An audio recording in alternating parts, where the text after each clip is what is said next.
Okay, what is up? Welcome to this video. Welcome to another powerful, massive, super episode right here on this channel. So in this video, we are going to look at RLock versus lock in Python threading and also synchronization.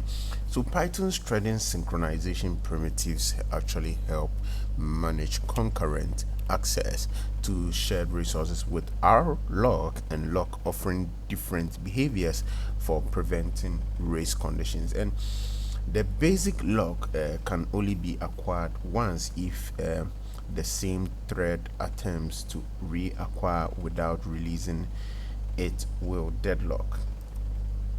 We also have the re-entrant lock, which is the RLock, can be acquired multiple times by the same thread, tracking ownership and requiring equal releases.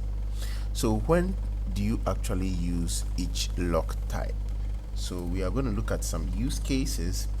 So the lock is best for simple mutual exclusion scenarios where a thread will never need to acquire the same lock twice.